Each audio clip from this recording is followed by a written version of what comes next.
Again, welcome to the third night of the Veyron at 150 Festival. My name is Christopher Houlihan. I'm here at Trinity College in the chapel, seated at our magnificent Austin pipe organ. And I'm so glad to be presenting this informal discussion of the music of Louis Vierne as part of this four-day festival. Monday night we began with a conversation with Philip Truckenbrod, the author of his recently published memoir, Organists and Me, discussing both his career and also some of the reactions to Vierne's music over the last 50 years in the United States. I also published an interview online with Roland Smith, author of Louis Vierne, Organists and Me, a magnificent book with an English translation of Vierne's memoirs, heavily annotated, a lot of commentary on Vierne's music. Truly an incredible book, and Roland was, of course, one of the first people to perform the complete symphonies of Louis Vierne. So it was a pleasure to speak with him in that published interview available from my website. And last night, we had an interview with Olivier Letrie, of course, the current organist of Notre Dame Cathedral in Paris, and discussing the restoration to the building and the organ, and of course the music of Louis Vierne. And he told several stories that were amusing and sentimental about Vierne, in fact. So I thought that was really interesting. I hope you enjoyed that. Both of those are still available on YouTube. Tomorrow night's concert, the link to that concert tomorrow night starting at 7 p.m. will be posted sometime tomorrow before 7 p.m. on the Trinity College Chapel Music web page and also on ChristopherHoulihan.com. The finishing touches are being put on the editing of that video right now, and that link will be made available as soon as is possible. Tonight, though, we're here so that I can tell you a little bit about this composer, Louis Vierne, and his music. And in particular, I'm going to talk about his Fourth Symphony in G minor, which is on the program for tomorrow night. Feel free along the way to ask questions, put them in the Facebook chat. I'll try to get to them before we're through. Louis Vierne was born in Poitiers, France in 1870, and he was born blind or nearly blind. At some point in his childhood, he did have a surgery that gained him some sight, and he was probably what today we would call legally blind. He could recognize people and get around very well on his own, and he even composed music using manuscript paper and a large pencil and magnifying glasses. So he could see well enough to do all of those things, but suffered from this handicap throughout his life. It was his uncle, Charl Colin, who was the first person to introduce Vierne to the organ. Colin was an organist himself, and he was Vierne's first organ teacher, and I think a father figure to Vierne. Vierne wrote of his first time hearing a pipe organ that he wrote this in his memoirs. I thought it must be sorcery, the variety of timbres, the sustained sound, the magical effects of softness, crescendo, and power filled me with a mysterious terror, and also with the desire to play that miraculous instrument myself. And I think in this quote, of course, Vierne is writing this later in his life, reflecting on being a child and hearing pipe organ for the first time, but I think it gives you a hint of Vierne's personality, of his emotions for music, and how he thought of the organ, the magical effects and mysterious terror of the pipe organ. Now, his first teacher, his uncle, Charles Colin, died of pneumonia when Vierne was 11, and this will be just one of several tragedies throughout Vierne's life, and one of the first father figures that he loses. Viern's own father was not a musician but a journalist, and he died in 1886 when Vierne was 16 years old. He eventually came to study organ at the Paris Conservatoire with César Franck, the important Belgian-French composer and organist.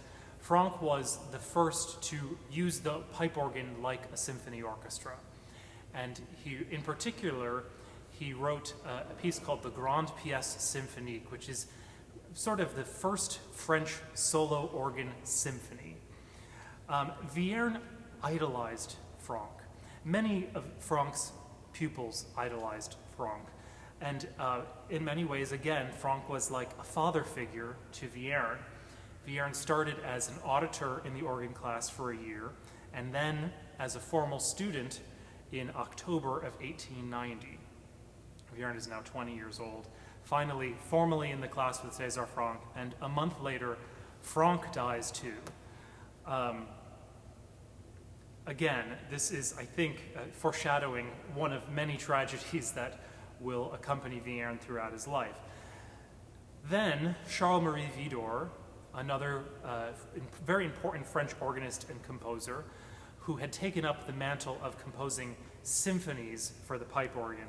Vidor becomes the professor of organ at the Conservatoire, and Vierne is in this class learning from Vidor, who is a stricter teacher, both with his approach to improvisation at the organ and the technique of physically playing the organ. It's possible that Franck was actually quite a sloppy organist, an amazing composer, but perhaps not the most technical in his playing. Vidor, however, was exacting in his approach to playing the organ.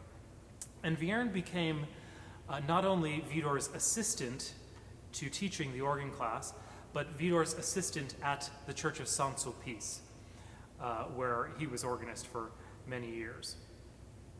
Eventually, Vidor steps down as professor of organ and becomes professor of composition at the Conservatoire, and Alexander Guilmant becomes professor of organ. This is in 1896. And Vierne continues as Guilmant's assistant, an unofficial teaching assistant. That is, it probably wasn't paid, and it wasn't an officially recognized position, but perhaps he taught lessons when Guilmant was off on one of his tours or performances. Guilmant was a composer as well, but known as a virtuoso organist, and also an editor of editions, looking back to classical and Baroque organ music. But Vierne continues as assistant. In fact, he dedicates his first symphony to Guilmant in 1899. And this symphony, the first symphony, is a youthful work. It has, perhaps it were pieces that Vierne worked on as a student, and it has charm throughout. We see a little bit of Vierne's personality, but it's generally a very cheery piece. The finale from the first symphony is one of Vierne's most famous pieces. It begins like this.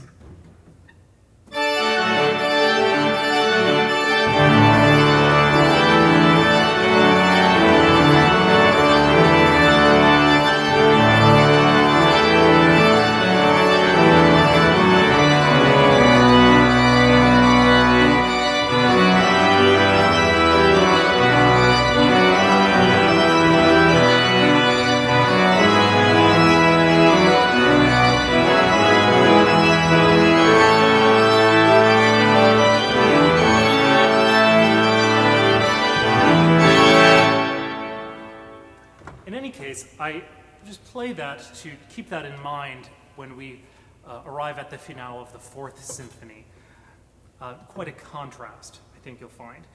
Vierne marries in 1899, the same year that his first symphony is published. He marries Arlette Tascan. And in 1900, the post of organist at the Cathedral of Notre Dame is open. And it was the tradition that there would be a competition for this post. And Vierne was unanimously appointed the organist of Notre Dame Cathedral. I shudder at the idea of having to audition for a job like that, but that was the tradition. And then he, shortly after, in 1902, composes his second symphony for organ, and he composes a mass for choir and double organ. In Notre Dame and many large French churches, there is a grand organ in the gallery at the west end of the building, and at the east end of the building, a smaller organ to accompany the choir. And Veyron's mass for choir and double organ is designed with that specifically in mind. And his second symphony in 1902 starts to take a turn toward Veyron developing his own personality. And this symphony is cyclical. The themes of the second symphony are cyclical. That is, the themes are woven throughout the 5 movements of the work. Again, these organ symphonies are a bit of an oxymoron, the title, a symphony, right? Typically, a symphony is a piece played by an orchestra. We think of the Mozart or Beethoven or Brahms symphonies. But in France, starting in the mid-19th century, organs, especially organs built by Aristide Cavaillé-Coll, were being built that were larger and more colorful and symphonic in their scale, and with technical additions and artistic changes to the way that Cavaillé-Coll built and voiced the pipes that allowed for organists to have a wider variety of sounds and colors available almost immediately at their fingertips, and composers, really beginning with César Franck and through Guilmant and Vidor and then Veyron, exploited these organs for all of these wonderful features. The second symphony of Veyron, I'll just demonstrate the way that the themes are cyclical. For instance, the Allegro begins, the very first movement of this symphony begins with this theme. A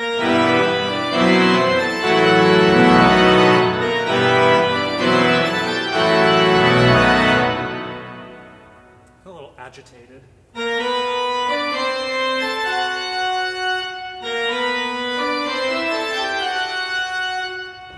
And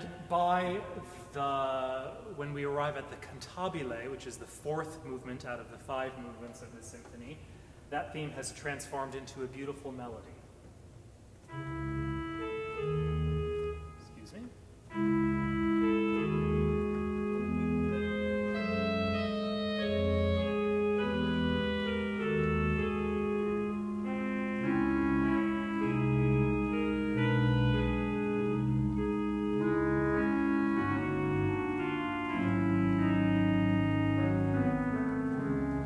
A song, a cantabile song. So again, from to transformed in a various ways, but nevertheless, this theme is woven throughout the symphony, and other themes in the second symphony. There are several themes that are part of the architecture. During this decade of the 1900s, he's writing a lot of chamber music. He writes an orchestral symphony, piano music, and so forth. But he writes no organ music after he writes his second symphony until 1911. He's continuing his unofficial teaching position at the Conservatoire, assisting Guilmant. But there are several things that happen around this time that disrupt what is looking like a very successful career. He dedicated that second symphony to Charl Moutin, who was an organ builder, who was making some repairs to the Notre Dame organ for Veyron.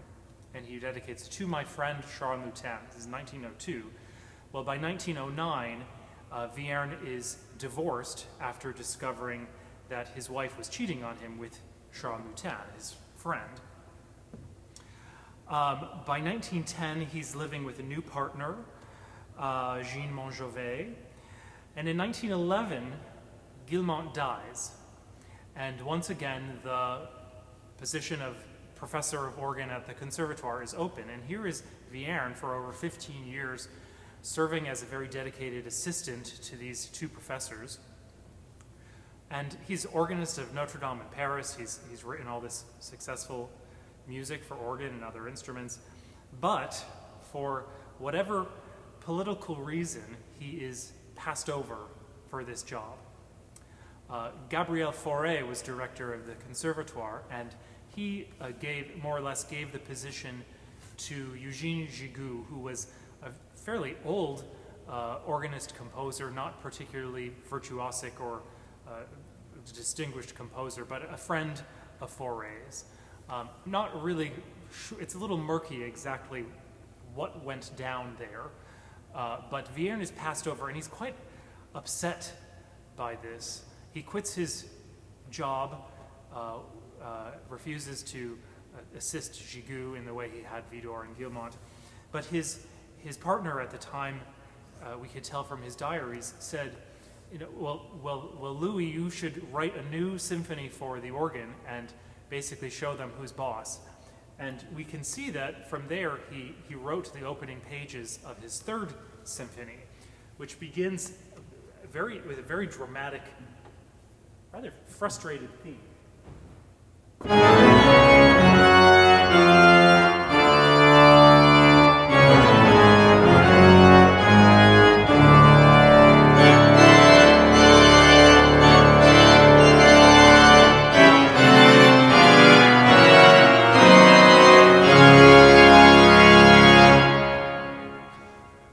And we can see that Veyron wrote a few pages of that and set it aside, and then continued writing the symphony throughout that summer, 1911. At the same time, Veyron takes up a teaching post at a sort of a rival conservatory, the Schola Cantorum, which was a private conservatory, where Vincent d'Indy was the director. And d'Indy was a very devoted disciple of César Franck, so perhaps that's part of the reason he liked Veyron. And in fact, one of the things that Olivier Latry and I discussed in our interview, which premiered last night, was that Veyron's music is really more similar to Franck's music than even Veyron's contemporary organ composers or any of the other composers contemporary to Veyron. Veyron's his lyricism, his chromaticism, and these cyclical themes are things that are evident in Franck's music as well. He's really influenced, under the influence of Franck, we might say. All right, so then a couple years later, 1913, Veyron's second son, André, is 10 years old and comes down with tuberculosis. And as far as I can tell, this is still a terrible disease, uncurable at the time, and quite long suffering to see a child suffer from this illness. And Veyron would again later later in his life lose another son and a brother who were fighting in World War I. This is just another one of the disappointments stacking up in Veyron's life. And his son, 10-year-old son André dies of tuberculosis. And it's around this time that it's thought that he was writing his fourth symphony. This is a symphony I'm going to play tomorrow night. There's a little bit of a confusion over exactly when Veyron wrote this symphony. In fact, it's the only of his symphonies, I think the only of his published works, to be published in the United States. And the manuscript, in fact, is lost. But published by Schirmer, and it's thought that it was probably written, there's new evidence thinking that it was written around the time that his son André was either suffering from tuberculosis or had just passed away. And there is a gloominess to this fourth symphony and some other very peculiar musical and emotional features of the work. For a long time, I was troubled by how disjointed this symphony felt to me, because it really does have quite it runs the gamut of emotions. I'll share with you, before I get into some of the specifics of this symphony, a comment from André Marchal, who premiered this Fourth Symphony in France. Again, this symphony was published in the United States, dedicated to William Charl, who was an organist in New York City, who founded a organ school there, and this symphony was premiered in the United States, but not played in France for quite a long time. And after the premiere in France, Veyron wrote to Marchal and said, "My dear friend, I thank you again from the bottom of my heart for the great pleasure that you have provided me earlier today. I shall retain this feeling, one of the most profound that I have felt in my life as an artist, forever in my memory." And he goes on to say, "This bitter matter, which for a moment was lightened by a remainder of an illusion and then ended in fever, you have understood and felt remarkably well. You have translated it, and this is what it was all about, in a poetic manner." Again, what I'm reading here is that Veyron is saying that André has understood what this Fourth Symphony is about, a bitter matter, for a moment lightened by a remainder of an illusion, and then ending in a fever. And that is more or less what happens in this Fourth Symphony. So what I want to do is talk briefly about the big picture of how this Fourth Symphony, sort of the effect it has, and then get into a little bit, I'll try to be as brief as I can without getting too technical, about how some of the themes are cyclical throughout this Fourth Organ Symphony. This symphony is overall heavily chromatic, with a lot of very syncopated rhythms. That is, it often doesn't quite feel sure where in the beat of the measure you are. At the same time that there's this gloominess, especially in the first movement, a prelude, and the last movement, the finale, the central three movements are sort of in an almost neoclassical style, especially the minuet in the middle. It begins with a prelude, incredibly gloomy, a Allegro movement in traditional sonata Allegro form, which is agitated and punchy, but pretty straightforward in terms of it's fairly homophonic. There's not a lot of polyphony going on, except for in the development there's a little bit of a fugue. Again, another sort of neoclassical punch. And then we have a minuet that is so charming and surprising, and going from the gloomy key of G minor to E major, which is quite far away from G minor in the keys. And this piece is just as charming and playful and childlike as you could imagine.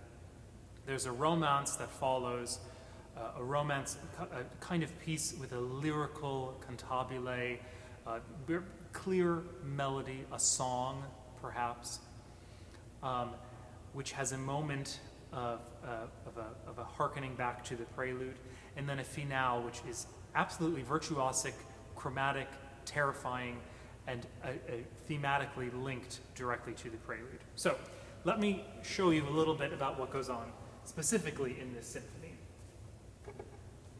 The prelude begins with a opening octave, an open octave, just played by manuals alone, twice.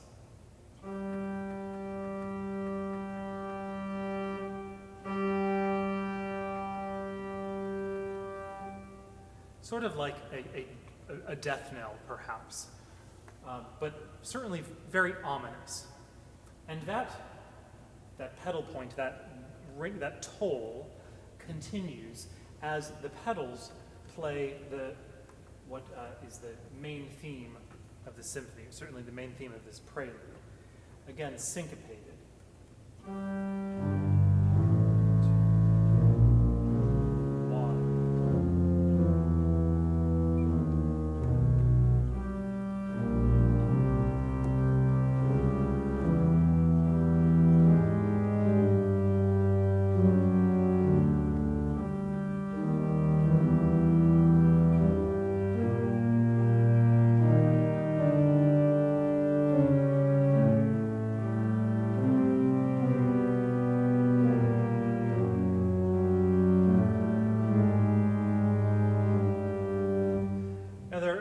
couple things I want to point out about this theme.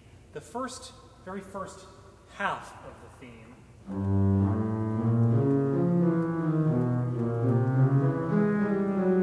right there in the first 4 measures, we have each of the 12 notes of the chromatic scale. That is, in those 4 bars, each of the 12 notes of the scale. It's quite surprising for a piece that is largely very tonal to have the main theme have each of those 12 tones. It's also permeated with these descending fourths, especially the second half of the theme.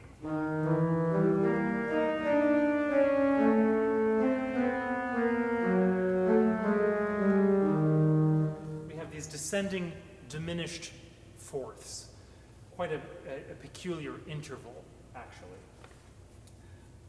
We hear this theme actually 4 times in a row, growing more and more chromatic and accompanied in different ways, really expanding and contracting. And then there is a second theme to this prelude, played on the trumpet stop of the organ.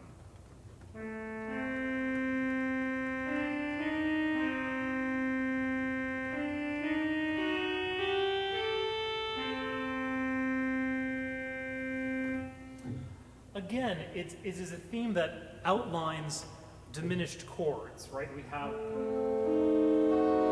same as the opening theme. We're in a very spooky, mysterious mood here. But this theme, which is very brief, it's almost just a transition moment, but this does become a major theme throughout the symphony. Specifically, this opening minor third. This prelude ends again with these repeating G's, this repeating toll.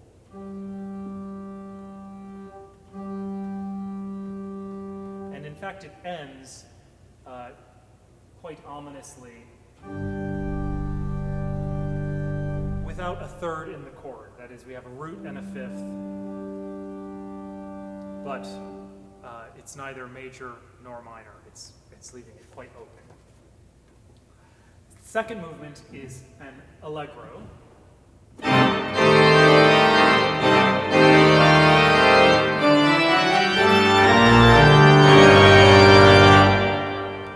And here we have that theme that was played on the trumpet in the prelude.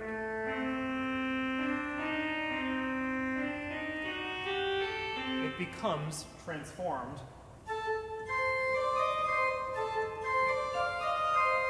to the first theme of this sonata Allegro movement.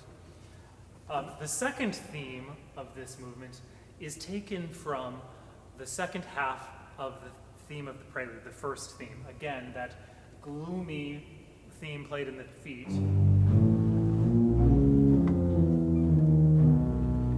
Here, the second theme of this sonata, we have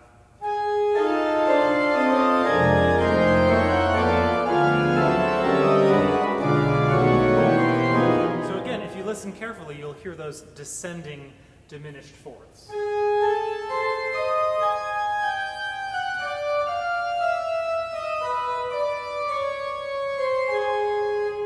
So in a way, the two themes are inversed from each other from the prelude to this movement.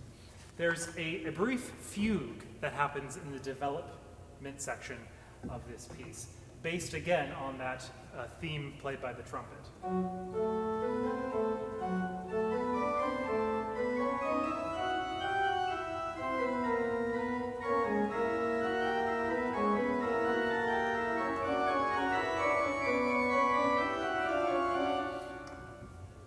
Sort of peculiar to have a fugue in the middle of a French organ symphony. It's not in this style necessarily. It's a little bit odd, and it's a brief part of the development section, which is eventually kind of thrown out and moved on from. But it's an important point, nevertheless.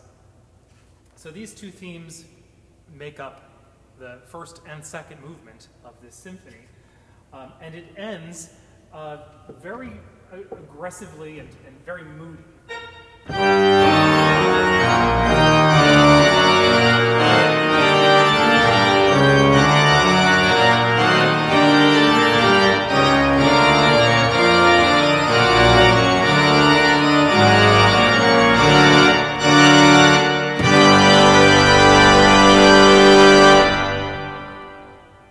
Very abrupt G major chord at the end of the second movement.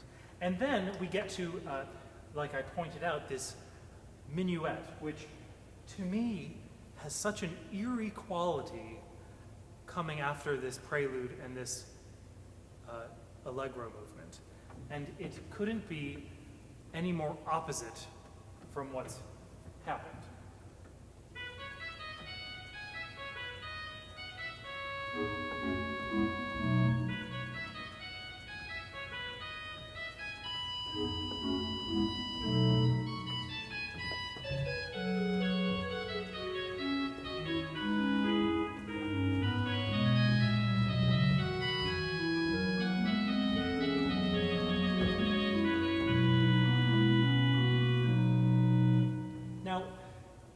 It's not exactly clear where this theme even comes from. I think it is a little bit to do with the subject of the fugue that I mentioned, which, just a reminder, this second half of this fugue subject is quite similar if the notes are just a little bit rearranged to the second half of that fugue subject.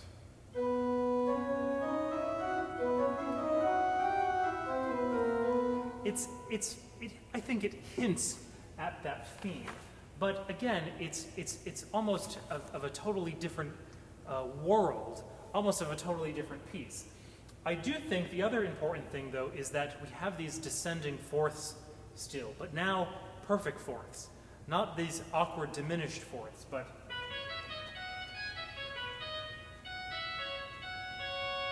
and even as it goes on a little bit, there's a canon. We hear another sort of nod to neoclassicism.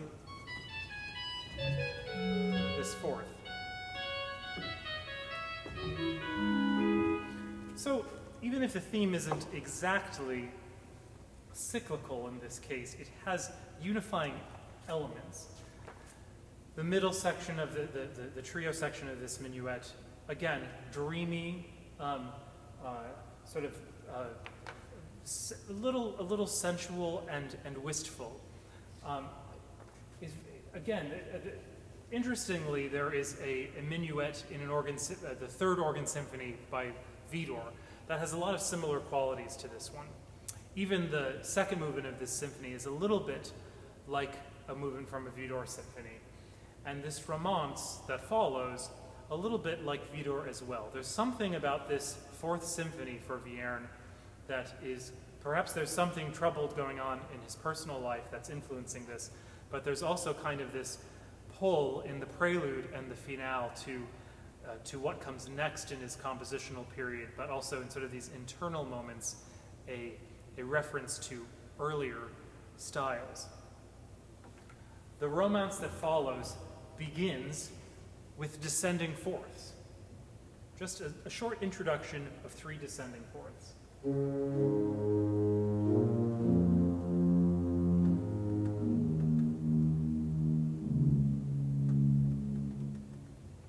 And then we have a theme, the song, if you will, of the piece that comes in, played by the pedals.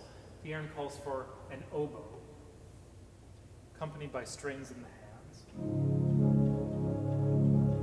Excuse me, let's try this.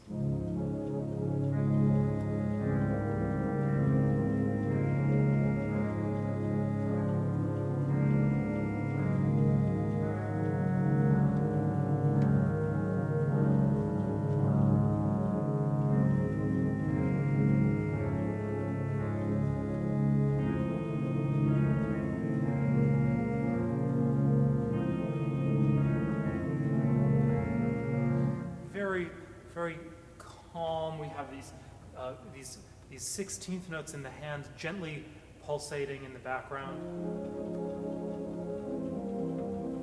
And this melody played by the feet. Again, the theme not precisely taken from the themes that come before, but with this round shape to it, this expansiveness, and to some extent these descending fourths throughout this theme again.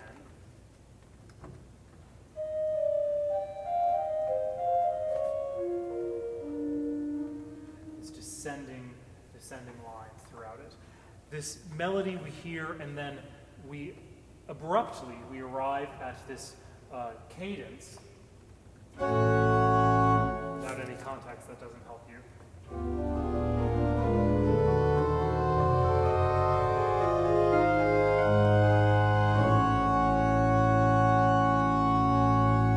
Surprising moment, and then, out of nowhere,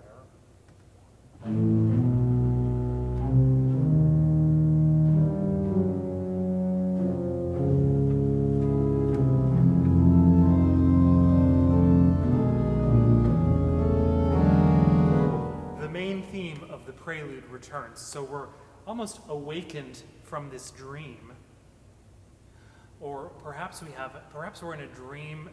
Perhaps this is we're having a foreshadowing of something gloomy to come. I don't know exactly, but I can't help but read into something here. There's something specific about the way this comes at that very particular moment in the middle of this otherwise very beautiful lyrical song.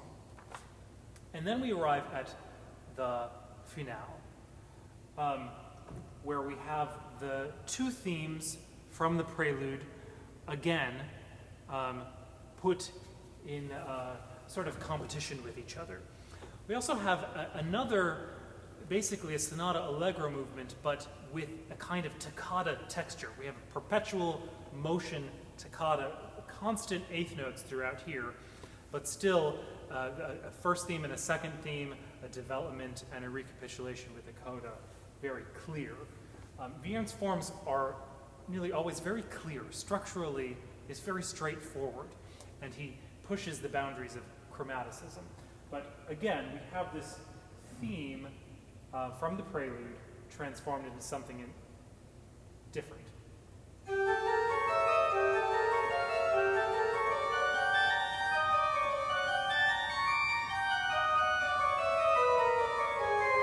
Descending fourths.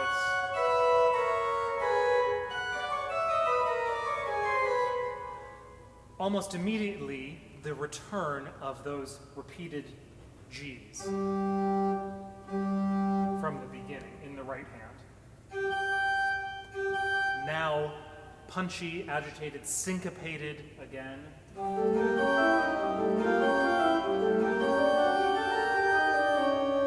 Okay? But of course, this is played on the full organ, and the theme soon comes to return in the pedals as well.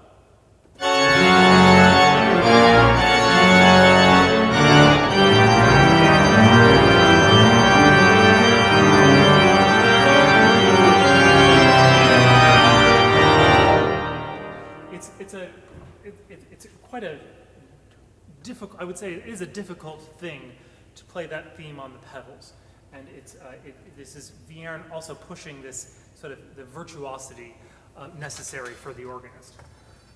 The theme, the trumpet theme from the beginning,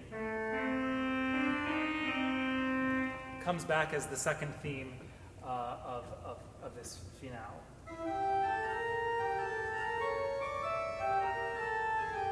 Again, one more time. Comes.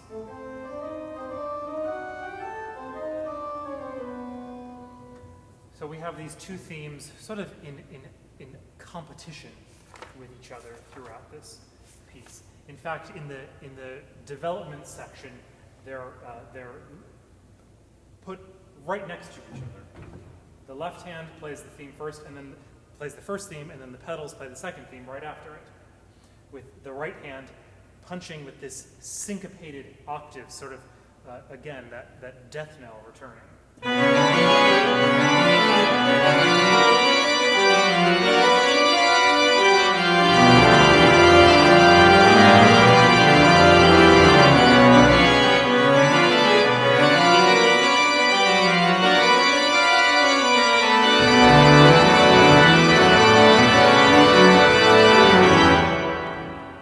So when we approach the very end of this, what I think is a very terrifying movement, we again have these repeated Gs even more clearly than ever. At the top end of the organ, perhaps where the organ, especially the clavicle organ, has the most mixtures and mutations, and it is a really loud, piercing sound.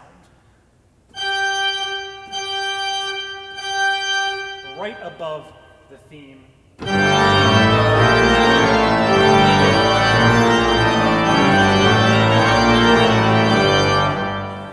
is an unmistakable link to the Prelude. I think this is a really interesting piece. I think the more I have played this piece, the more I feel like, though I first was a little confused at what felt like disjointed nature, especially with the minuet in the middle, the more I have come to really admire the humanity of this piece. It's tempting to read into what Veyron might have been thinking or meant, but I can't do that. But I can tell you that I think for me this piece does feel very personal and feels very human to have this angst, but also it's more poignant placed next to these more pleasant memories or these daydreams of how you wish things might be, perhaps, or how you remember things were. But in a way, this symphony, bookended by this prelude and this terrifying finale, sort of brings you back to maybe what is an uncomfortable reality sometimes. Anyway, do we have any questions now that I've sort of exhausted myself talking? Let's see. Here we go. A few comments. I see some people are watching. I'm just so thrilled to be doing this. I don't see any questions. Does anyone have any questions? I see that there are several people here.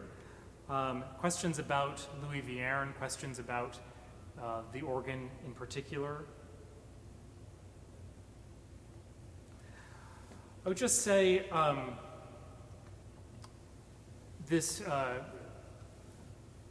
Vierne goes on to write two more symphonies, the Fifth and the Sixth Symphony. His symphonies are in ascending key order. That is, the first one was in D minor, the second E minor, F sharp minor, G minor in the Fourth Symphony, Fifth Symphony in A minor, and the Sixth Symphony in B major, B minor, B major. And his style does get even more exotic and quirky at times. I think of the scherzo of the Sixth Symphony, which is very funny.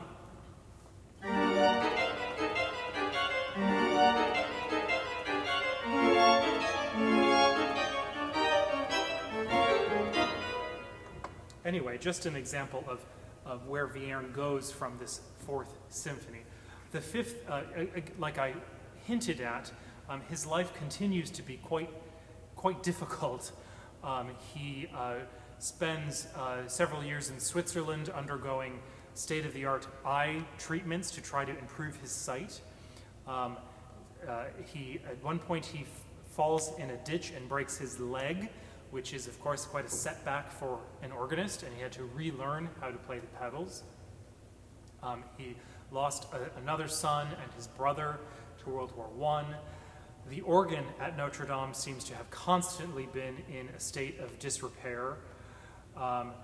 He suffers a loss of a friendship with one of his star students, Marcel Dupré, who was the dedicatee of the Third Symphony. They never speak again. Vierne goes on a tour of North America, in fact, to raise money to restore the organ of Notre Dame, and plays quite a long tour in this country and in Canada. But by the end of his life, he is again lonely. He was never allowed to remarry. Working for the Catholic Church, especially at the cathedral, precluded him from doing that. So he has two female partners throughout the rest of his life, both of whom end up leaving him. And it sounds like he had very little money and several other health problems. Smoked a lot, and perhaps was depressed. It's unclear.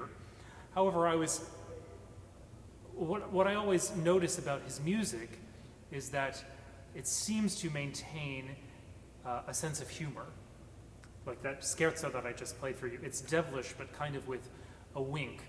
And speaking with Olivier Latry on the conversation that aired last night, he told me about Veyron's sense of humor and some stories about that in fact, yes, he had a difficult life, but he continued to compose. When I think of all of the music that he composed, not only for the organ, but for chamber music, piano music, songs, orchestral music, an amazing output for someone with such a difficult life. And of course, famously, he died at the organ of Notre Dame during a performance.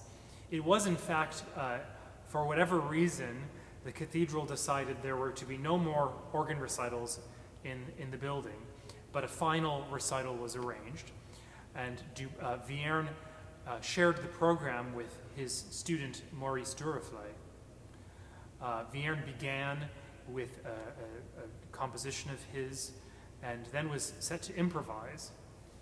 And he had a stroke or a heart attack, and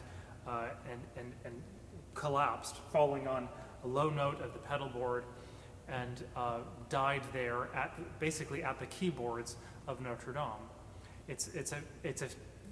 You can't tell the story of Louis Vierne without recalling this quite dramatic conclusion to his life, but perhaps fitting for a life that was so devoted to organ music, to music that can challenge and inspire, even in the face of a life as difficult as Veyron's often was. Peter Smith asks, do you have a favorite symphony, or possibly a least favorite? It is hard to choose, and actually I go back and forth on that. I was listening to the Fifth Symphony again recently, and I was just taken again with how extraordinary the Fifth Symphony is. Perhaps the least played of any of the 6 symphonies. It's an incredible piece, incredibly demanding of the listener and the performer. I think the Fifth Symphony is probably the most technically difficult to play. I really love playing the Sixth Symphony. The Second Symphony is particularly fine, and this Fourth Symphony is a special favorite. And again, one of the 6 that is not frequently played.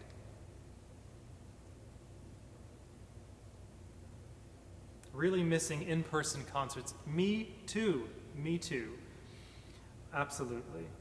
He recorded for the Aeolian Company in New York City. Yes, he recorded some, you may be familiar with the player piano or something like that, but there were actually player organs with a roll that played, and Veyron recorded a couple of pieces for the Aeolian Organ Company. Please rank your opinion of the order of difficulty of the symphonies and explain why. Off the top of my head, they're all quite demanding. Even the First Symphony is demanding in its particular ways. The Fifth Symphony is especially chromatic. It is long. It is the longest of the six symphonies. His musical language in the Fifth and Sixth Symphonies gets incredibly chromatic, and more and more virtuosic. And sort of the Fifth Symphony is large in scale. That is, it's a big thing to digest as a listener, but to give the audience in an understandable way. I'm not sure I could rank the difficulty of them beyond that. None of them is easy. I could say that I think his scherzos are frequently very, very, very difficult. Even the sung movements of his symphonies, the adagios and the cantabiles, are not easy to play just because they're slow movements. My wife, Ray asks about being in the loft at Notre Dame. I would say that I was very lucky to play a recital at Notre Dame in the summer of 2011, of course long before the fire.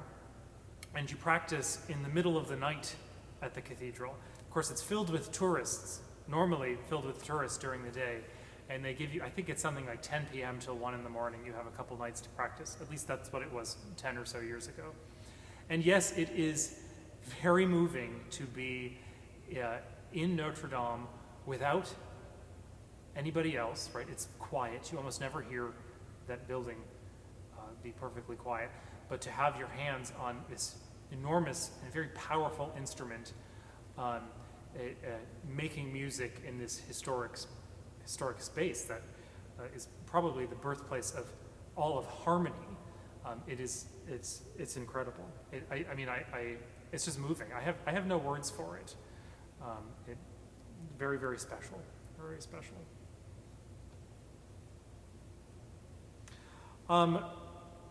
We're approaching 8 o'clock, so I think I'll wrap up unless anyone else has any questions. I would say the other pieces on the program tomorrow night begin with 4 selections from Viern's 24 pièces de fantaisie, his fantasy pieces. These are 24 preludes of sorts in each of the major and minor keys. And the 24 fantasy pieces, many have very whimsical titles. Some are traditional. There's a prelude and a toccata and intermezzos and things like that. But there are other pieces that evoke certain images or buildings. In fact, there's a piece called Cathedrals, just depicting perhaps the Cathedral of Notre Dame. I'm beginning with a piece called the Carillon de Westminster, which is based on the Westminster chimes themes, which I think many of us are familiar with. Da, da, da, da, da, da, da, da. And Veyron was probably given this theme at some point in his travels to improvise on. French organists are still famous for improvising on themes on the spot.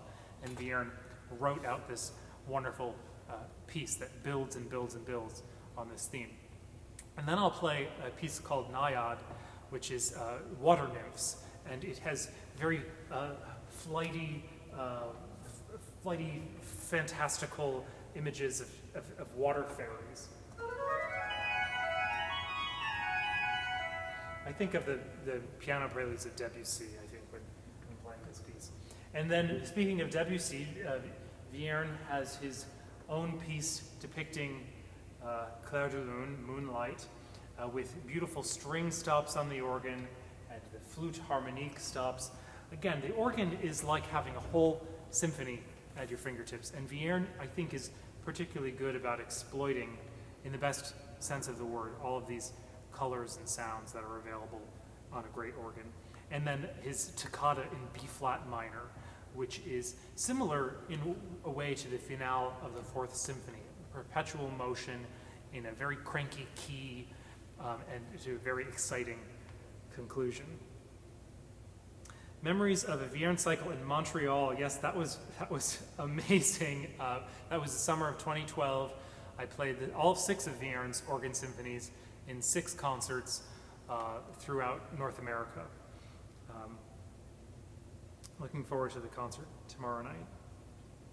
In 2011, the organ was in good shape. As far as I know, I enjoyed it. They did complete a restoration in the years following that, and I haven't been back to hear the organ since. But there's nothing like the organ of Notre Dame. It's amazing instrument, amazing building. I think I'm going to wrap up the discussion for tonight. Thank you for joining me. Again, the link for tomorrow, it will be made available both at christopherhoulihan.com and at the trincall.edu on the chapel music pages. Look for it tomorrow. It will be there certainly by the time the concert is set to begin. And also just say that it's been really wonderful to revisit this music of Veyron for his 150th birthday. Playing the concerts in 2012 was really a career-changing experience, and this music continues to be music that I find deeply satisfying, and that I discover new things each time I play and listen to this music. So thanks for joining me for this mini organ festival this week, and we'll see you tomorrow night.